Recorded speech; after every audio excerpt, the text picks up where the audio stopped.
ಕರಗ ಎಂಬ ಹೆಸರು ಹೂವಿನ ದಿಂಡು ಮತ್ತು ದೇವಿಯ ವಿಗ್ರಹವನ್ನು ಹೊಂದಿರುವ ಕಲಶದ ಅನುರೂಪವಾಗಿದೆ. ಕರಗವನ್ನು ಮುಟ್ಟದೆ ಅಂದರೆ ಹೂವಿನ ದಿಂಡಿನಿಂದ ಅಲಂಕೃತಗೊಂಡ ಮಣ್ಣಿನ ಮಡಿಕೆ ಅದರಲ್ಲಿರುವ ಕಲಶವನ್ನು ಕೈಯಲ್ಲಿ ಮುಟ್ಟದೆ ಆ ಕಲಶವನ್ನು ಹೊರುವ ವ್ಯಕ್ತಿಯ ತಲೆ ಮೇಲೆ ಇಡಲಾಗುತ್ತದೆ. ಕರಗವನ್ನು ಹೊರುವವನು ಮಹಿಳೆಯಂತೆ ಕಂಕಣ, ಮಂಗಳಸೂತ್ರ ಮತ್ತು ಹಣೆಯ ಮೇಲೆ ಸಿಂಧೂರವನ್ನು ಇಟ್ಟುಕೊಂಡಿರ್ತಾನೆ. ಹಲವೆಡೆ ಕರಗವನ್ನು ಆಚರಿಸಲಾಗುತ್ತೆ ಸ್ನೇಹಿತರೆ. ಆದರೆ ಬೆಂಗಳೂರಿನಲ್ಲಿ ಆಚರಿಸಲಾಗುವ ಕರಗಕ್ಕೆ ಅದರದ್ದೇ ಆದ ವಿಶೇಷ ಮಹತ್ವವಿದೆ. ಕರಗವನ್ನು ಹೇಗೆ ಆಚರಿಸ್ತಾರೆ? ಕರಗದ ಆಚರಣೆಗೂ ಮಹಾಭಾರತಕ್ಕೂ ಇರುವ ಸಂಬಂಧವಾದರೂ ಏನು? ಕರಗದ ಮಹತ್ವ ಅಥವಾ ಆಚರಿಸುವ ವಿಧಾನಗಳ ಬಗ್ಗೆ ಇವತ್ತಿನ ವಿಡಿಯೋದಲ್ಲಿ ಚಿಕ್ಕದಾಗಿ ಸರಳವಾಗಿ ತಿಳಿದುಕೊಳ್ಳೋಣ.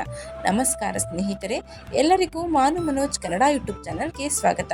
ಕರಗ ಎಂಬ ಹೆಸರು ಹೂವಿನ ದಿಂಡು ಮತ್ತು ದೇವಿಯ ವಿಗ್ರಹವನ್ನು ಹೊಂದಿರುವ ಕಲಶದ ರೂಪ. ಕರಗವನ್ನು ಮುಟ್ಟದೆ ಅಂದರೆ ಹೂವಿನ ದಿಂಡಿನಿಂದ ಅಲಂಕೃತಗೊಂಡ ಮಣ್ಣಿನ ಮಡಿಕೆ ಅದರಲ್ಲಿರುವ ಕಲಶವನ್ನು ಕೈಯಲ್ಲಿ ಮುಟ್ಟದೆ ಆ ಕಲಶವನ್ನು ಹೊರುವ ವ್ಯಕ್ತಿಯ ತಲೆ ಮೇಲೆ ಇಡಬೇಕು.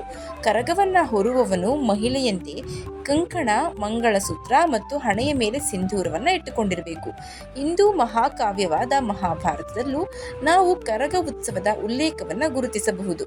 ಕರಗವು ದ್ರೌಪದಿಯನ್ನ ಸರ್ವೋತ್ಕೃಷ್ಟ ಮಹಿಳೆ ಎಂದು ಚಿತ್ರಿಸುತ್ತದೆ ಮತ್ತು ಅವಳನ್ನ ಶಕ್ತಿ ದೇವತೆ ಎಂದು ಗೌರವವನ್ನು ಸಹ ನೀಡುತ್ತೆ.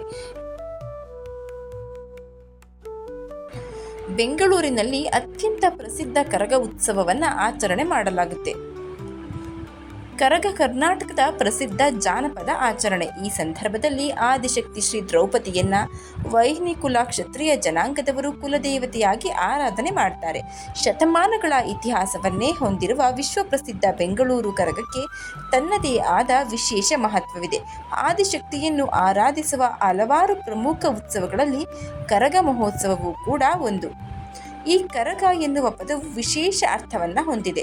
ಕರಗ ಎಂದರೆ ಅಕ್ಷರಶಃ ಕುಂಭ ಎಂಬುದಾಗಿದೆ. ಕರಗ ಎನ್ನುವ ಪದದಲ್ಲಿನ ಒಂದೊಂದು ಶಬ್ದವು ವಿವಿಧ ಬಗೆಯ ಅರ್ಥವನ್ನೇ ನೀಡುತ್ತೆ.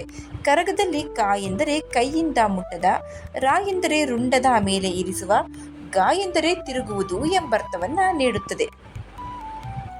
ವೈಹ್ನಿಕುಲ ಕ್ಷತ್ರಿಯರ ಕರಗ. ವೈನಿಕುಲ ಕ್ಷತ್ರಿಯರ ವಿವಿಧ ಪಂಗಡಗಳು ದ್ರೌಪದಿಯನ್ನ ಕುಲದೇವತೆಯಾಗಿ ಆರಾಧನೆ ಮಾಡ್ತಾರೆ. ದ್ರೌಪದಿ ಅವರಿಗೆ ಆದಿಶಕ್ತಿ. ಅವಳ ಹೆಸರಿನಲ್ಲಿ ಪ್ರತಿ ವರ್ಷ ಏಪ್ರಿಲ್ ತಿಂಗಳಲ್ಲಿ ಬರುವ ಚೈತ್ರ ಪೌರ್ಣಿಮೆ ಅಂದರೆ ಚೈತ್ರ ಹುಣ್ಣಿಮೆಯಂದು ಕರಗ ಉತ್ಸವವನ್ನು ಅದ್ದೂರಿಯಾಗಿ ನಡೆಸಲಾಗುತ್ತೆ.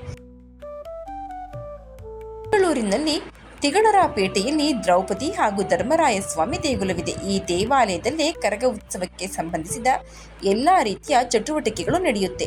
ಕರಗ ಹಬ್ಬದ ಆಚರಣೆಯು ಹಿಂದೂ ವರ್ಷದ ಮೊದಲ ತಿಂಗಳ ಸಪ್ತಮಿಯಿಂದ ಆರಂಭವಾಗಿ ಸುಮಾರು 11 ದಿನಗಳ ಕಾಲ ನಡೆಯುತ್ತೆ. ಈ 11 ದಿನಗಳಲ್ಲಿ 3 ದಿನಗಳ ಕಾಲ ತಾಯಿ ದ್ರೌಪದಿ ನಮ್ಮೊಡನೆ ಇರ್ತಾಳೆಂದು ತಿಗಳರ ನಂಬಿಕೆ. ಈ ಆಚರಣೆಯಲ್ಲಿ ಉತ್ಸವದ ಆರಾಧನೆ ಸಂಪ್ರದಾಯವನ್ನು ನಡೆಸಿಕೊಂಡು ಬಂದಿರುವವರು ತಿಗಳರು ಎಂದು ಕರೆಯಲ್ಪಡುವ ವೈನಿಕುಲ ಕ್ಷತ್ರಿಯರು. ಕಳಸ ಹೊತ್ತು ನೃತ್ಯ ಮಾಡುತ್ತಾ ದೇವರಿಗೆ ಹರಕೆಯನ್ನ ಒಪ್ಪಿಸುತ್ತಾರೆ. ನಂಬಿಕೆಯ ಪ್ರಕಾರ ಅವರು ತಲೆಯ ಮೇಲೆ ಹೊತ್ತಿರುವ ಕರಗ ಎನ್ನುವ ಕಲಶ ತಪ್ಪಿಯೂ ಕೂಡ ನೆಲಕ್ಕೆ ಬೀಳಬಾರದು. ಕರಗ ಆಚರಣೆಯ ಇತಿಹಾಸ. ಈ ಕರಗ ಆಚರಣೆಯ ಹಿಂದೆಯೂ ಒಂದು ವಿಶೇಷ ಹಾಗೂ ರೋಚಕ ಕಥೆಯಿದೆ. ಈ ಕಥೆಯ ಪ್ರಕಾರ ಕುರುಕ್ಷೇತ್ರ ಸಮರದ ನಂತರ ಪಾಂಡವರು ಸ್ವರ್ಗಾರೋಹಣ ಮಾಡುವ ಸಂದರ್ಭದಲ್ಲಿ ದ್ರೌಪದಿ ಮೂರ್ಛೆ ತಪ್ಪಿ ಬೀಳ್ತಾಳೆ. ದ್ರೌಪದಿ ಮೂರ್ಛಿತಳಾಗಿ ಬಿದ್ದದ್ದು ಪಾಂಡವರಿಗೆ ತಿಳಿಯದೆ ಮುಂದೆ ನಡೀತಾ ಇರ್ತಾರೆ. ಆಕೆಗೆ ಎಚ್ಚರ ಬಂದು ನೋಡಿದಾಗ ತಿಮಿರಾಸುರ ಎಂಬ ರಾಕ್ಷಸ ದೂರದಲ್ಲಿ ನಿಂತಿದ್ದನ್ನ ನೋಡ್ತಾಳೆ. ಆಗ ದ್ರೌಪದಿ ಆದಿಶಕ್ತಿಯ ರೂಪವನ್ನ ತೋರುತ್ತಾ ತಿಮಿರಾಸುರನನ್ನ ಸದೆ ಬಡಿಯಲು ತನ್ನ ತಲೆಯಿಂದ ಯಜಮಾನರನ್ನು, ಹಣೆಯಿಂದ ಗಣಾಚಾರಿಗಳನ್ನು, ಕಿವಿಗಳಿಂದ ಗೌಡರನ್ನು, ಬಾಯಿಯಿಂದ ಗಂಟೆ ಪೂಜಾರಿಗಳನ್ನು ಮತ್ತು ಹೆಗಲಿನಿಂದ ವೀರಕುಮಾರರನ್ನ ಸೃಷ್ಟಿ ಮಾಡುತ್ತಾಳೆ ಎಂದು ಹೇಳಲಾಗುತ್ತೆ. ಹೀಗೆ ಹುಟ್ಟಿದ ಇವರೆಲ್ಲರೂ ಸೇರಿ ಆ ರಕ್ಕಸನ ಎದುರು ಹೋರಾಡಿ ಗೆಲ್ತಾರೆ. ನಂತರ ದ್ರೌಪದಿ ಆದಿಶಕ್ತಿಯಾಗಿ ಭೂಮಿಗೆ ಮರಳಿ ಬಾರದಂತೆ ಕೈಲಾಸಕ್ಕೆ ಹೋಗಿ ನೆಲೆಸಲು ನಿರ್ಧಾರ ಮಾಡ್ತಾಳೆ. ತಾಯಿಯ ಅಗಲುವಿಕೆಯನ್ನ ನೆನೆದು ಆಕೆಯನ್ನು ಹೋಗದಂತೆ ಮಕ್ಕಳು ಬೇಡಿಕೊಳ್ತಾರೆ.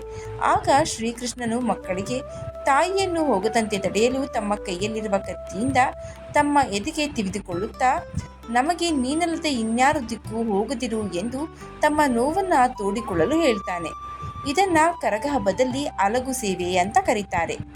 ಇದನ್ನು ನೋಡಿ ದ್ರೌಪದಿಗೆ ಮರುಕವಾಗಿ ಪ್ರತಿ ವರ್ಷವೂ 3 ದಿನ ಭೂಮಿಗೆ ಬಂದು ಮಕ್ಕಳೊಂದಿಗೆ ಇರುವುದಾಗಿ ಭರವಸೆಯನ್ನು ನೀಡ್ತಾಳೆ. ಆ 3 ದಿನಗಳನ್ನೇ ಕರಗ ಎಂದು ಆಚರಿಸಲಾಗುತ್ತೆ. ಮತ್ತೊಂದು ಕಥೆಯ ಪ್ರಕಾರ ದ್ವಾಪರ ಯುಗದಲ್ಲಿ ಒಂದು ಸರ್ವಾಲಂಕಾರ ಭೂಷಿತಿಯಾದ ದ್ರೌಪದಿ ಮಂಗಳ ಕಲಶವನ್ನ ಹಿಡಿದು ಸ್ವಯಂವರ ಮಂಟಪವನ್ನ ಪ್ರವೇಶ ಮಾಡ್ತಾಳೆ. ಮತ್ಸ್ಯವನ್ನ ಭೇದಿಸುವ ಅರ್ಜುನನನ್ನು ಕುಂತಿಯ ಅಭಿಲಾಷೆಯಂತೆ ಉಳಿದ 4 ಪಾಂಡವರ ಸಹೋದರರನ್ನು ಶಾಸ್ತ್ರೋಕ್ತವಾಗಿ ವಿವಾಹವೂ ಆಗ್ತಾಳೆ. ಆಗ ಸಂತೋಷದಿಂದ ತನ್ನ ಕೈಯಲ್ಲಿದ್ದ ಕಲಶವನ್ನ ತಲೆಯ ಮೇಲೆ ಇಟ್ಟುಕೊಳ್ತಾಳೆ. ಇದೇ ಮುಂದೆ ಕರಗ ಆಚರಣೆಯಾಗಿ ಅಸ್ತಿತ್ವಕ್ಕೆ ಬಂದಿತು ಎನ್ನುವ ನಂಬಿಕೆಯೂ ಇದೆ. ಕರಗ ಹೊರುವ ವೀರಕುಮಾರರು.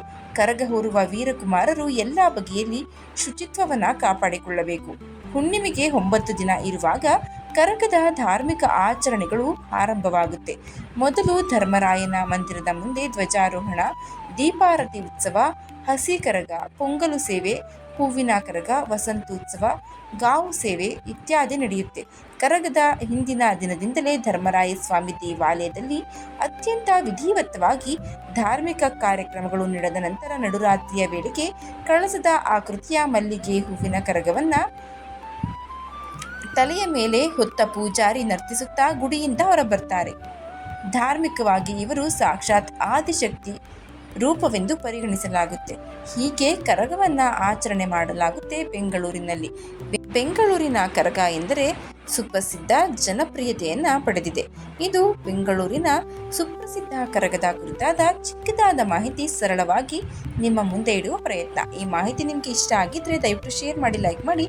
ವಿಡಿಯೋ ಬಗ್ಗೆ ನಿಮ್ಮ ಅನಿಸಿಕೆ ಅಭಿಪ್ರಾಯವನ್ನು ಕಮೆಂಟ್ ಬಾಕ್ಸ್ನಲ್ಲಿ ತಿಳಿಸಿ. ಚಾನಲ್ನ ಇನ್ನೂ ಸಬ್ಸ್ಕ್ರೈಬ್ ಮಾಡ್ಕೊಂಡೆ ನೋಡ್ತಾ ಇದ್ದರೆ ದಯವಿಟ್ಟು ಸಬ್ಸ್ಕ್ರೈಬ್ ಮಾಡಿಕೊಂಡು ನೋಡಿ. ಧನ್ಯವಾದಗಳು.